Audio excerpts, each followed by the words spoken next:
Bismillahirrahmanirrahim. Assalamualaikum warahmatullahi wabarakatuh.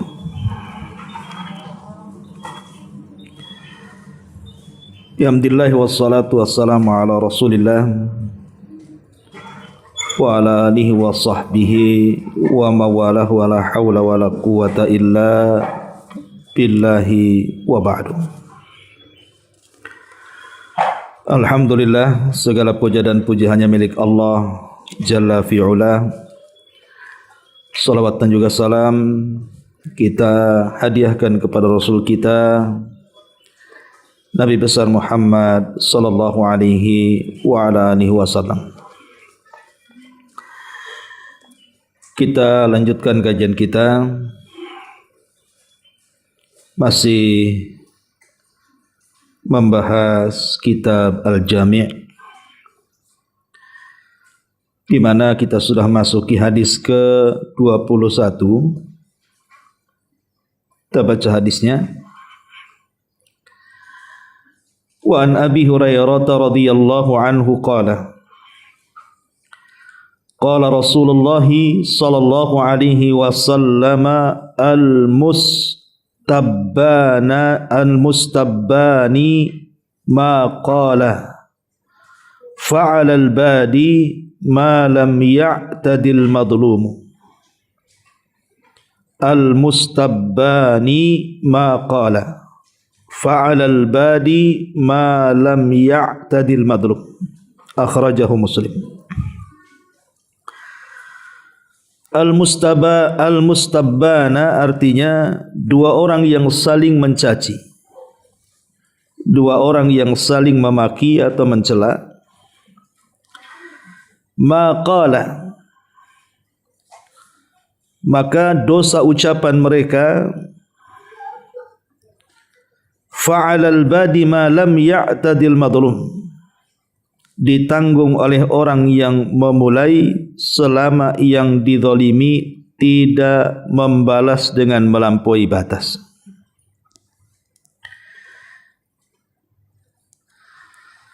Ma'asyiral muslimat yang dimuliakan Allah Subhanahu wa taala, hadis ini menjelaskan kepada kita tidak boleh seorang muslim pedas lisannya. Tidak boleh seorang muslim itu memiliki lisan yang pedas. Maksudnya pedas di sini suka menyinggung orang dengan cacian, makian, celaan dan yang semisalnya. Karena Nabi sallallahu alaihi wasallam mengatakan sibabul muslim fusukun. Mencela seorang muslim itu kefasikan. Artinya kefasikan di sini perbuatan buruk dan keji.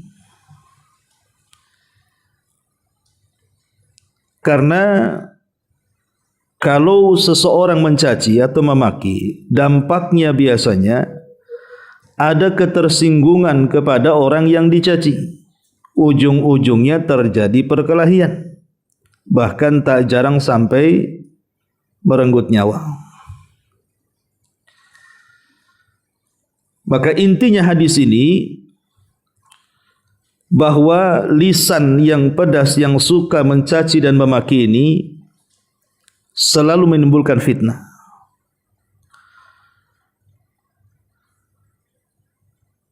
Makanya kemudian dalam sebuah hadis Nabi mengatakan man dara musliman darahullahu yaumal qiyamah. Barang siapa yang menjadikan mudarat terhadap seorang mukmin atau seorang muslim, maka Allah Subhanahu wa taala akan menimpakan kemudaratan dia kelak pada hari kiamat. Jadi Allah tidak akan membiarkan siapapun orang yang memiliki lisan yang tidak baik. Akan tetapi dalam hadis ini juga Nabi SAW mengatakan dua orang yang saling mencela, dosa ucapan mereka ditanggung orang yang memulai.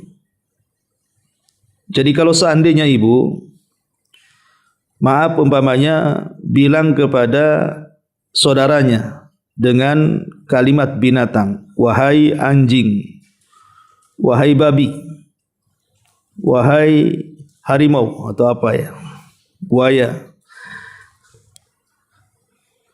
Kemudian yang ibu katakan dengan kalimat-kalimat binatang itu marah. Akhirnya mencaci balikmu. Kalau cacian balik ini tidak melampaui batas, malam ya'tadil madlum, kata Rasul, tidak melampaui batas, maka cacian balik itu tidak berdosa walaupun isinya celaan. Umpamanya seseorang mengatakan, si A mengatakan kepada si B, "Hei kamu anjing." Kata si B, "Kamu juga anjing." Sama-sama bilang kalimat anjing kan, Bu ya? Maka si B ini tidak akan berdosa walaupun dia mencela si A dengan kalimat binatang. Dia hanya membalikkan kalimat itu saja. Yang berdosa adalah orang yang pertama mencela. Jadi dosa keduanya dilimpahkan kepada orang yang mencela. Walaupun orang yang dicela mengeluarkan kata-kata buruk, asal yang dikeluarkan itu hanya membalikkan kata-kata orang itu. Oh dasar bangsat, ibu katakan kau yang bangsat. Oh dasar penjahat, ibu katakan kau yang penjahat. Oh dasar pengkhianat, ibu katakan kau yang berkhianat. Ibu yang kemudian dicela mengeluarkan kata-kata yang sama secara lahiriah, Bu, itu kan kalimat-kalimat kotor yang ibu keluarkan. Kalimat-kalimat yang tidak pantas seorang muslim mengeluarkannya. Cuman ibu kan hanya membalikkan kata-kata kepada orang yang mencela. Lah ibu tidak berdosa dan tidak masuk pada hadis Nabi SAW, sibabul muslimina fusuk. Mencela seorang muslim itu kefasikan. Di sini ibu tidak masuk di situ. Kenapa? Karena ibu hanya mengembalikan kata-kata orang. Akan tetapi di sini, kalau seandainya ibu melebihi batas, ibu bukan hanya mengembalikan kata-kata orang itu, tapi ibu tambah bumbunya. Ada micinnya, ada garamnya, ada bawangnya. Ibu tambah tuh kata-katanya. Ibu dikatakan, oh dasar buaya. Ibu mengatakan, kau yang buaya, kau yang harimau, kau yang badak, kau yang... Semuanya ibu tambah-tambah binatang. Maka ibu sudah melakukan kefasikan. Kenapa? Karena membalas melampaui batas. Itulah yang kemudian difirmankan di dalam surah An-Nahl ayat 126. Wa in aqabtum fa'aqibu bimithli ma uqibtum bihi. Wa in aqabtum fa'aqibu bimithli ma uqibtum bihi. Allah Subhanahu wa taala mengatakan, jika kalian membalas, maka balaslah dengan balasan yang setimpal dengan kezalimannya. Allah mengatakan, jika kalian hendak membalas, maka balaslah dengan balasan yang setimpal dengan kezalimannya. Cukup kalau seandainya ibu dikatakan, hei anjing, ibu katakan kau yang anjing, selesai, titik sampai di sini. Ibu enggak akan berdosa karena ibu hanya membalikkan kata saja. Tapi ibu kalau umpamanya menambah, kau anjing, ibu katakan kau yang anjing, kau yang babi, kau yang kera, gitu ya. Ibu tambah tuh dengan beberapa, apalagi menyebut satu kandang binatang, gitu ya. Maka ibu sudah melakukan kefasikan sama dengan yang mencela. Lalu apa bedanya ibu dengan yang mencela? Kalau seandainya ibu membalas dengan celaan melampaui batas. Akan tetapi walaupun dalam Islam itu kita boleh membalas dengan yang setimpal kezalimannya, tetapi bagaimanapun memaafkan jauh lebih baik. Allah mengatakan dalam surah An-Nur ayat 22, wal ya'fu wal yasfahu ala tuhibbuna an yaghfirallahu lakum. Maafkanlah, ampunilah, lapangkanlah dada kalian. Apakah engkau tidak ingin diampuni oleh Allah dosa-dosa kalian? Jadi kalau seandainya ibu tidak membalas, justru ibu tidak sadar dosa-dosa ibu sudah dihapuskan Allah. tanpa melakukan apa saja, cuma ibu mendengarkan orang mencaci maki. Jadi kalau ada orang mencaci maki, diam saja Bu, tidak usah dibalas. Orang yang mencaci maki dapat dosa, ibu diam saja dapat menggugurkan dosa. Kan enak tuh. Yang satu mendapatkan dosa, yang satu gugur dosanya. Kalau ibu diam saja. Ya. Tetapi kalau ibu pikir mungkin, nah ini tidak bisa diam, nanti saya enggak dihargai malah dihinakan, maka ibu boleh membalas tetapi dengan balasan yang sama, dengan mengembalikan ucapan orang tersebut. Jangan memilih kata-kata yang lain. Pamannya ibu dikatakan, oh dasar kamu semut, pamannya kan. Ibu malah kemudian mencari binatang yang besar, kau yang harimau. Nah, ini orang bilang semut, ibu pula bilang harimau kan? Kan lebih ganas namanya Bu ya. Semut digigit tak sakit, harimau gigit mati orang. Jadi kalau ibu kemudian memilih diksi kata-kata yang jauh lebih serem, ini juga tidak boleh, berarti tak imbang dengan kata-kata orang itu. Cukup ibu balikan saja kata-katanya. Beginilah indahnya Islam, di mana Allah Subhanahu wa taala mengancam orang-orang yang menyakiti perasaan orang itu dengan ancaman yang keras. Walladzina yu'dzunal mu'minina wal mu'minati bighairi maktasabu faqad ihtamalu buhtanan wa itsman mubina. Dan orang-orang yang menyakiti orang mukmin ataupun mukminah tanpa kesalahan yang mereka perbuat, mereka sungguh telah memikul kebohongan dan dosa yang nyata. Lihat bagaimana Allah Subhanahu wa taala mengancam orang-orang yang suka menyakiti dengan celaannya, dengan caciannya, dengan fitnahnya, merendahkan, menggibah, menghina dan yang semacamnya, maka dia akan memikul kebohongan dan dosa yang nyata. Dosa besar dia akan angkut. Karena bagaimanapun Bu, celaan seorang mukmin kepada mukmin yang lain itu sama dengan membunuhnya. Sebagaimana Nabi yang mengatakan, kata Nabi SAW, la'nul mu'min kaqatli. Melaknat seorang mukmin itu sama dengan membunuhnya. Karena begini Bu, orang kalau tersakiti hatinya, umpamanya ibu disakiti hatinya oleh tetangga dengan ucapan-ucapannya yang kasar, yang kotor, yang pedas gitu ya. Lah, ketika ibu sakit hati ini akan mempengaruhi kesehatan Bu. Sakit hati itu akan mempengaruhi kesehatan. Dari situlah muncul berbagai macam penyakit. Gara-gara sakit hati, tensi naik, darah tinggi. Kalau sudah darah tinggi naik lagi jadi stroke. Kalau sudah stroke mati, antar ke Tamiang. Ya. Jadi walaupun tidak langsung menusuk pisau gitu ya, ataupun menghunus pedang ke leher atau meracuninya sehingga dia mati, celaan-celaan itu sebenarnya juga membunuh, tetapi memperlambat kematian. Intinya membunuh tapi lambat. Nah, makanya Nabi SAW mengatakan la'nul mu'min kaqatli, bahwa melaknat seorang mukmin itu sama dengan membunuhnya. Maka hadis ini sangat penting sekali untuk kita amalkan, bahwa seorang mukmin itu bukan pencela. Kata Nabi SAW, laisal mu'min bit-ta'ani wala bil-la'ani walal fahishi walal badi. Seorang mukmin itu bukan mukmin itu suka mencela orang, suka melaknat orang, berbuat kekejian kepada orang, atau berkata-kata kotor. Tidak ada kamusnya seorang mukmin itu seperti itu.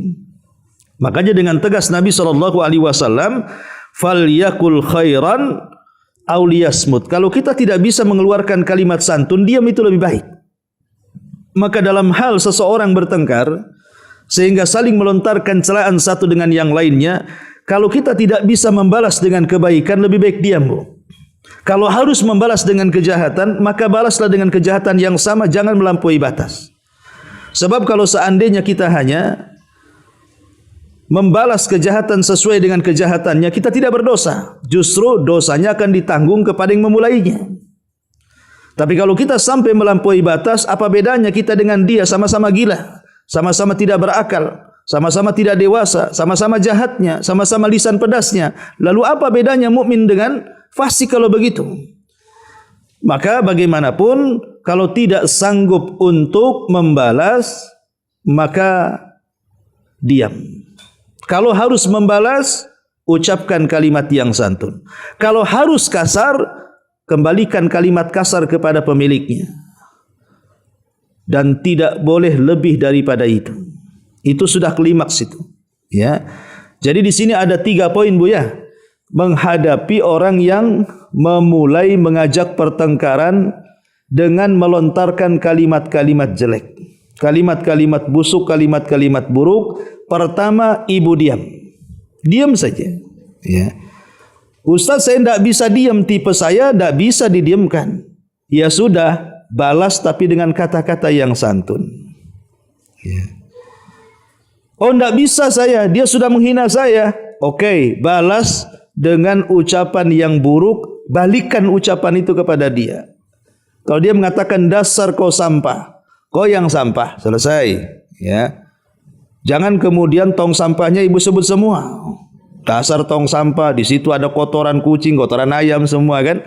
Jadi cukup mengembalikan kata-kata saja. Karena begitulah Islam mengajarkan kepada kita keindahan cara membalas kejahatan dengan kejahatan yang sama.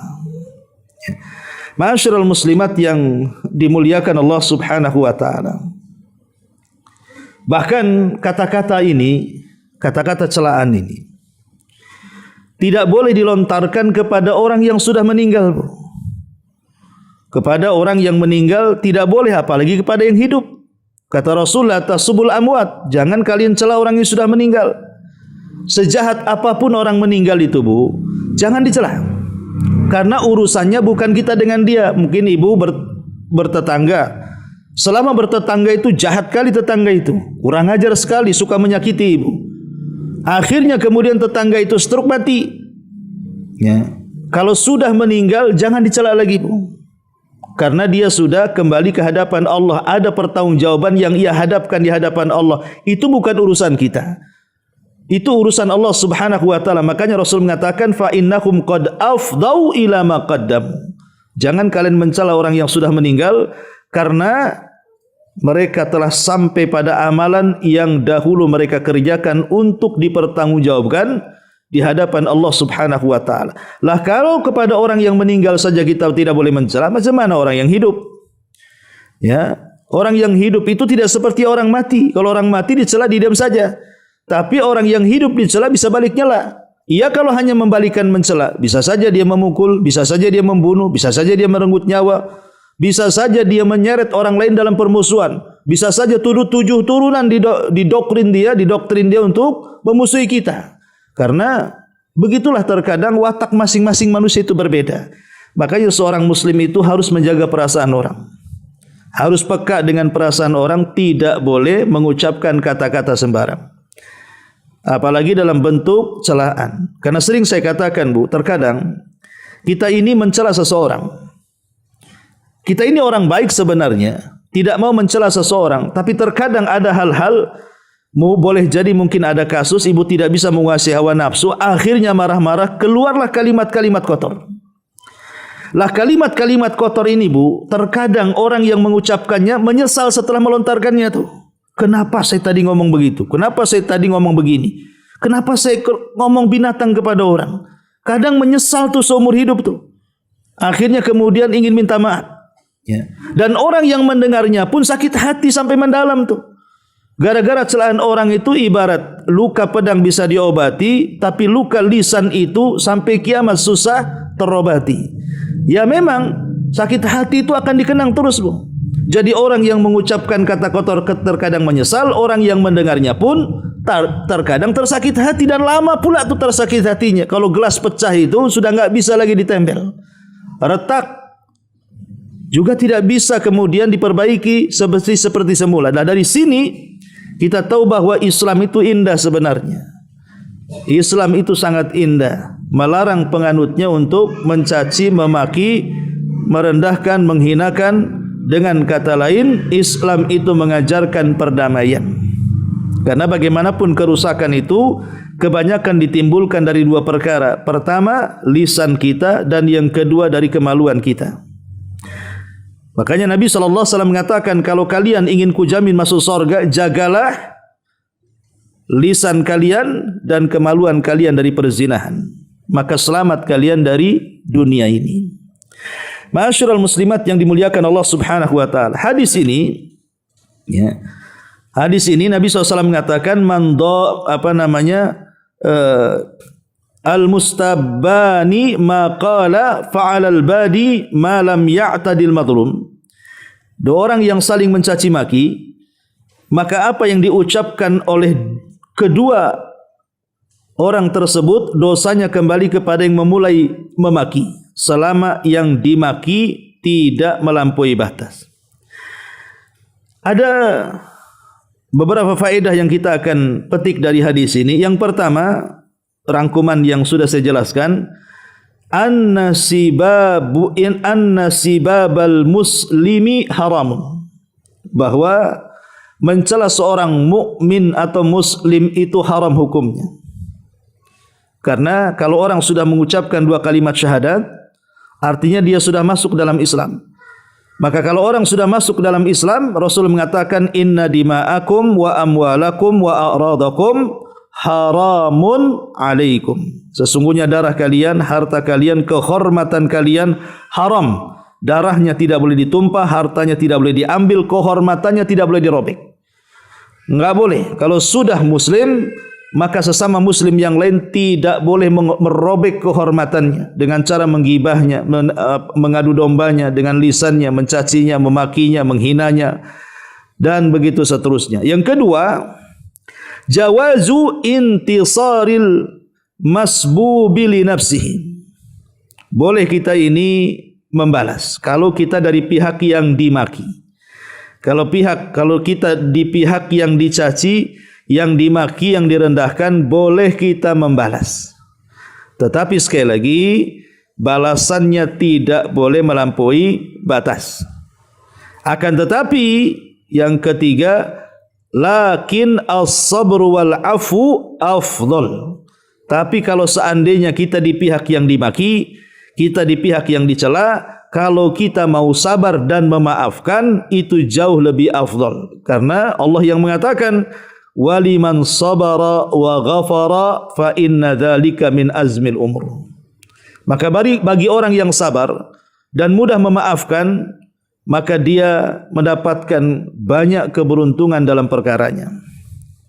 Kemudian yang keempat, bahwa seorang muslim itu harus memandang hukuk al-muslim, hak-hak seorang muslim. Di mana hak seorang muslim itu tidak boleh menzalimi. Tidak boleh menzalimi baik dengan fisik atau dengan lisan. Kemudian yang kelima, idan tasara al-masbub li nafsihi istaufa zalamatuhu. Kalau seandainya seseorang yang di pihak orang yang dicela ingin membela dirinya, maka seseorang boleh sekedar membalas sesuai dengan kejahatannya dan dia terlepas dari dosanya. Jadi sekalipun dia membalas dengan kejahatannya, tetapi dengan kejahatan yang sama, maka dia terlepas dari dosanya. Dia tidak punya dosa walaupun kata-katanya mencaci memaki, karena dia hanya membalikan kata-kata orang saja. Ya, dan yang terakhir tentunya juga seorang muslim tidak boleh membiarkan kemungkaran. Tidak boleh membiarkan kemungkaran. Kalau seandainya ada saudara kita memaki dan mencaci kita, maka sebaiknya kita nasihati. Kita nasihati dia supaya tidak mengeluarkan kata-kata yang seperti itu. Itu yang paling bagus. Karena Rasul mengatakan, man ra'a minkum munkaran falyughayyir biyadihi, fa illam tastati fa bilisani, fa illam tastati fa biqalbi, wa dzalika adaful iman. Bahwa apabila seorang muslim melihat kemungkaran, maka cegatlah dengan tangan, tidak bisa dengan lisan, tidak bisa dengan hati, walaupun itu selemah-lemahnya iman. Ya, kalau itu bisa kita nasihati.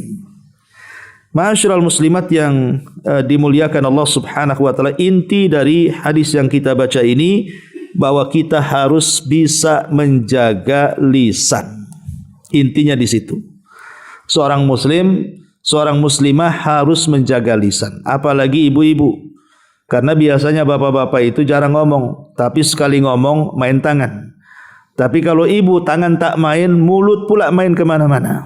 Ya, biasanya wanita itu lebih pedas ucapannya dibandingkan laki-laki. Makanya Nabi SAW kalau mencontohkan dosa lisan, jarang mencontohkan laki-laki pun. Pasti yang dicontohkan ibu-ibu. Contoh umpamanya hadis Abu Hurairah. Ketika Nabi SAW menceritakan tentang seorang wanita yang rajin sholat malam, yang rajin puasa sunnah, yang rajin bersedekah, yang rajin berbuat baik, tapi lisannya tak terjaga. Suka menyakiti tetangganya, lisannya setajam silet cutter. Lisannya sangat pedas sekali, menyinggung orang luar biasa. Ngomong sedikit, itu meledak hati orang tuh. Rasul mencontohkan, ada seorang wanita, ya Rasulullah, kalau malam solat malam, kalau siang puasa sunnah, kalau sedekah terus, tapi lisannya itu ngeri kali. Apa kata Nabi SAW? La khaira fiha hiya min ahlin nar. Wanita itu tidak ada kebaikan, kata Rasul. Kalau dia tidak bisa menjaga lisan, wanita itu tidak punya kebaikan. Walaupun dia solat malam, walaupun dia solat malam, walaupun dia puasa sunnah, walaupun dia puasa sunnah, walaupun dia rajin sedekah, sekalipun dia habiskan harta untuk sedekah, kalau lisannya tidak dijaga, percuma solat malamnya, percuma puasa sunnah dan sedekahnya. Ya. Kenapa? Karena yang menjaga semua amalan kita itu ada di lisan kita. Bukankah Rasul yang mengatakan hadis Mu'ad bin Jabal, maukah kutunjukkan kepada kalian semua pintu-pintu kebaikan ada di sini? Kata Rasul apa? Maukah kutunjukkan abwabul khair, semua pintu-pintu kebaikan ada di sini. Sahabat bertanya, Rasul maksudnya apa itu? Maka Rasul memegang lidahnya dan mengatakan, cukuplah kau jaga lidah ini. Kufa anka hadza.